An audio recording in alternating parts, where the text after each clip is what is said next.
अब हम लोग हैलोजन के बारे में बात करने जा रहे हैं कि हैलोजन की मात्रा का निर्धारण हम कैसे करेंगे। उसके लिए हम लोग कैरियस विधि का यूज करते हैं। तो देखो यहाँ पर क्या लिखा है, कार्बनिक यौगिक की निश्चित मात्रा को कैरियस नली में, कैरियस नली होती है कठोर कांच की नली में लेकर सिल्वर नाइट्रेट की उपस्थिति में सधूम नाइट्रिक अम्ल के साथ भट्टी में गर्म करते हैं। यौगिक में उपस्थित कार्बन हाइड्रोजन इन परिस्थितियों में CO2 और जल में ऑक्सीकृत हो जाते हैं, जबकि हैलोजन AgX में परिवर्तित हो जाता है। अवक्षेप को छानकर सुखाने के बाद तौल लिया जाता है। अब देखो क्या हो रहा है, बहुत सिंपल सी कहानी है कि अगर आपके पास यौगिक है, कार्बनिक यौगिक, ठीक है, कार्बनिक यौगिक आपके पास है जिसमें हैलोजन उपस्थित है, ठीक है,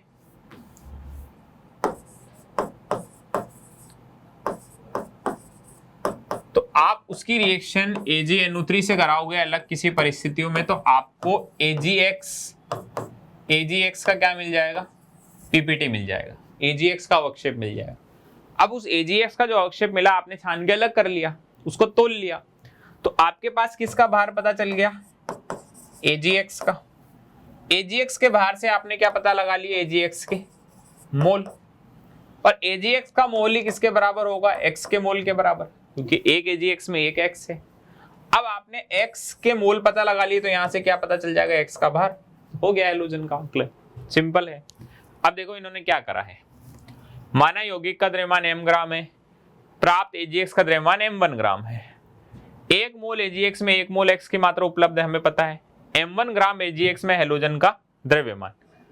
अब उसके लिए क्या करना होगा, m1 ग्राम AgX में हैलोजन का द्रव्यमान कितना होगा,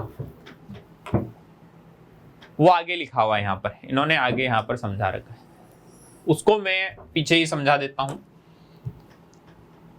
देखो m1 ग्राम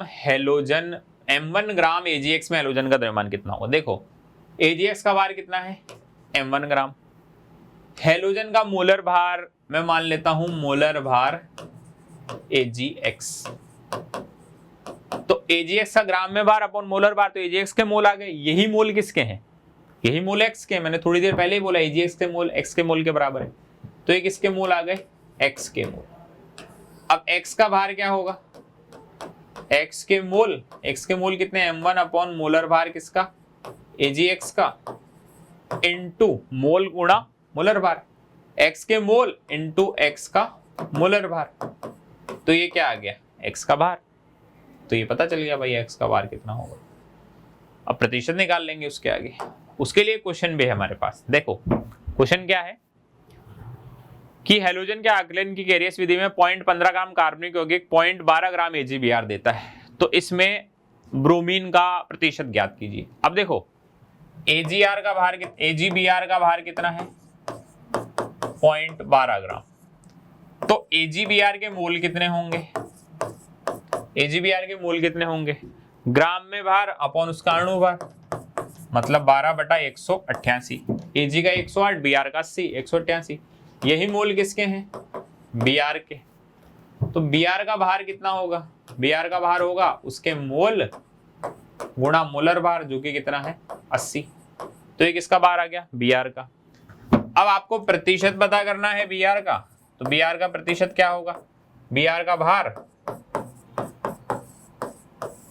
अपॉन यौगिक का भार, यौगिक का भार कितना है, ये तो Br का भार हो गया, अपॉन यौगिक का भार 0.15 ग्राम गुणा 100, तो ये सॉल्व करके यहाँ लिखा हुआ है कितना है, लगभग 34.04%। तो इस तरह से हम इसको बता सकते हैं। चलिए आगे चलते हैं। नेक्स्ट हम लोग बात करते हैं सल्फर की मात्रा का आकलन हम लोग कैसे करेंगे। अब देखो सल्फर की मात्रा का आकलन कैसे करा जाएगा, कैरियस नली में कार्बनिक यौगिक की ज्ञात मात्रा को सधूम नाइट्रिक अम्ल अथवा सोडियम पेरोक्साइड के साथ गर्म कर सल्फ्यूरिक अम्ल में सल्फर ऑक्सीकृत हो जाता है, जिसे बेरियम क्लोराइड के जलीय विलयन का आधिक्य में मिलाकर हम बेरियम सल्फेट के रूप में अवक्षेपित कर लेते हैं। अवक्षेप को छानने, धोने, सुखाने के पश्चात तौल लेते हैं। बेरियम सल्फेट के द्रव्यमान से सल्फर की प्रतिशतता ज्ञात की जाती है। अब देखो कहानी क्या कह रही है। कहानी ये कह रही है कि आपके पास कार्बनिक यौगिक है, कार्बनिक यौगिक, उस कार्बनिक यौगिक में सल्फर उपस्थित है, ठीक है। तो इसकी अभिक्रिया पहले किसी ऑक्सीकारक से कराते हैं, ऑक्सीडाइजिंग एजेंट से, जो कि यहां पर क्या लिया है, या तो HNO3 या फिर H2O2, ठीक है। फिर उसके बाद क्या किया जाता है, उस कार्बनिक यौगिक में जो सल्फर उपस्थित है वो किसमें ऑक्सीकृत हो जाता है, सल्फेट में, ठीक है। अब इसकी अभिक्रिया किससे हो रही है, बेरियम क्लोराइड से। जो सल्फेट बना उसकी अभिक्रिया किससे कराते हैं, बेरियम क्लोराइड से। तो उससे क्या हो जाता है, आपको बेरियम के सल्फेट का अवक्षेप मिलेगा। बेरियम के सल्फेट का अवक्षेप आपने तोल लिया, सुखा लिया, है ना, सुखा लिया, तोल लिया, सब कर लिया। तो आपको क्या पता चल गया, भार पता चल गया बेरियम के सल्फेट का। अब भार से आपने क्या पता लगा लिया, बेरियम के सल्फेट का मोल पता लगा लिया। अब बेरियम सल्फेट में एक ही तो सल्फर है, तो जो मोल बेरियम सल्फेट का होगा वही मोल उसमें सल्फर का होगा। तो बस सल्फर का मोल पता चल गया, अभी बात खत्म, फिर भार पता चल जाए। तो अब वही देखो यहां पर हो रहा है, जैसे इसने ऐसा बोला है, एक मोल बेरियम सल्फेट का मतलब 233 ग्राम होता है। बेरियम सल्फेट में 32 ग्राम सल्फर है। एक मोल बेरियम सल्फेट में 1 ग्राम ही सल्फर होगा, 1 मोल ही सल्फर होगा, वो कितना होगा, 32 ग्राम। तो इसने बोला है कि बेरियम सल्फेट के M1 ग्राम में सल्फर का द्रव्यमान देखो क्या है। बेरियम सल्फेट का जो भार है वो कितना है, M1 ग्राम। तो मोल कितना होगा बेरियम सल्फेट का, उसका मोल होगा ग्राम में भार अपॉन अणु भार। ये मोल आ गया बेरियम सल्फेट का। यही मोल किसका होगा, सल्फर का। सल्फर का मोल आ गया तो भार कैसे पता करते हैं, सल्फर का मोल आ गया तो भार कैसे पता करते हैं, मोल गुणा मोलर भार। तो आ गया M1 गुणा 32/233। अब इसको एक क्वेश्चन से समझते हैं, ठीक है। देखो क्या इन्होंने बोला है, कार्बनिक यौगिक का भार ये है, उसमें हमें इतना बेरियम सल्फेट मिला, तो सल्फर का प्रतिशत क्या है। देखो आपको बेरियम सल्फेट के सबसे पहले तो मोल निकाल लेने हैं। मोल क्या आएंगे बेरियम सल्फेट के, उसका ग्राम में भार अपॉन अणु भार। यही किसके मोल है, सल्फर के। तो यहां से आपको सल्फर का भार पता कर लेना। सल्फर का भार क्या होगा, सल्फर के मोल इनटू उसका मोलर भार जो कि है 32। तो ये क्या पता चल गया, सल्फर के मोल। अब सल्फर का प्रतिशत क्या होगा,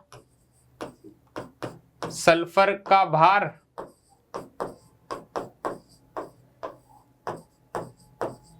भाग में उस यौगिक का भार कितना है, 0.157 गुणा 100। इसको सॉल्व करो, सॉल्व करके इन्होंने यहाँ पे यही लिखा हुआ है, देखो सॉल्व करने के बाद 42.10% आ जाएगा। लास्ट है हमारे पास मात्रात्मक विश्लेषण में हम मात्राएं पता कर रहे थे। हमने कार्बन हाइड्रोजन के बारे में पता करा, ड्यूमा मेथड पता करा, जिल्डाल मेथड पढ़ा, कैरियस पढ़ा हेलोजन के लिए, सल्फर के लिए। अब हम आ गए हैं लास्ट में फास्फोरस की मात्रा का विश्लेषण करने, कि कितनी मात्रा मिलेगी फास्फोरस की। तो यहाँ पे लिखा है, कार्बनिक यौगिक की एक ज्ञात मात्रा को सधूम नाइट्रिक अम्ल के साथ गर्म करने पर उसमें उपस्थित फास्फोरस फास्फोरिक अम्ल में ऑक्सीकृत हो जाता है। इसे अमोनिया तथा अमोनियम मोलिब्डेट में मिलाकर अमोनियम फॉस्फोमोलिब्डेट के रूप में अवक्षेपित कर लेते हैं। अन्यथा फास्फोरिक अम्ल को मैग्नीशियम मिश्रण में मिलाकर इस रूप में भी अवक्षेपित किया जा सकता है, जिसके ज्वलन से Mg2P2O7 प्राप्त होता है, ठीक है। अब देखो कहानी क्या है। कहानी लगभग वैसी सी है जैसा हमने पहले पढ़ी थी गुणात्मक विश्लेषण में, कि भाई कोई आपके पास जो ऑर्गेनिक कंपाउंड है ना,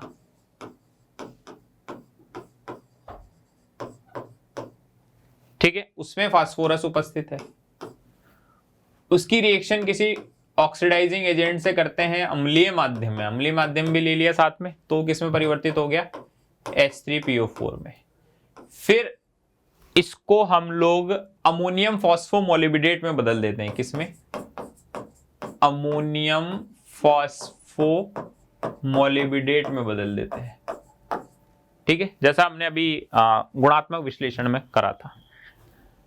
यहां से जो अवक्षेप मिला है केंद्रीय येलो का, उसको अलग से तोल लेंगे, छान लेंगे, सुखा लेंगे। ठीक है, तो हमें इसका भार पता चल गया। ठीक है, ये बहुत बड़ा सा कंपाउंड है। इस कंपाउंड को मैं कुछ नाम दे देता हूं, मान लो Q। ठीक है, तो हमें पता चल गया भार किसका? Q का। Q का भार पता चल गया तो हम यहां से क्या निकाल लेंगे? Q के मोल। और Q के मोल बराबर होंगे फास्फोरस के मोल के। क्यों? क्योंकि उसमें एक ही फास्फोरस है। तो फास्फोरस के मोल पता चल गए तो फास्फोरस का भार निकालो, हो गया। फिर देखो यहां पर यही तो किया है। ये प्रतिशत निकालने का जो सूत्र है वो सेम वैसे ही आया है कि भाई 1877 ग्राम तो इस बड़े से कंपाउंड इसका भार है। अब उसमें 31 ग्राम ही क्या है? फास्फोरस है। तो यहां पर कुछ लिखा हुआ भी है फॉर्मूला। अच्छा, एक फॉर्मूला तो ये है, आप फॉर्मूले के रूप में भी याद रख सकते हैं। M1 किसका भार है? M1 भार तो है इस अवक्षेप का, और M भार है पूरे कार्बनिक यौगिक का। और अगर आप इसको दूसरे टेस्ट से करते हैं, जिसमें आप इसको मैग्नीशियम मिश्रण में मिलाकर अंततः Mg2P2O7 प्राप्त कर रहे हैं ना, तो वहां से करते हैं तो आपको यह सूत्र मिलेगा। यह सूत्र कैसे आया? Mg2P2O7 का भार 222 है। अब उसमें P नहीं है, उसमें P2 है, तो 31 नहीं, 31 का डबल क्या हो जाएगा? 62। M1 क्या है?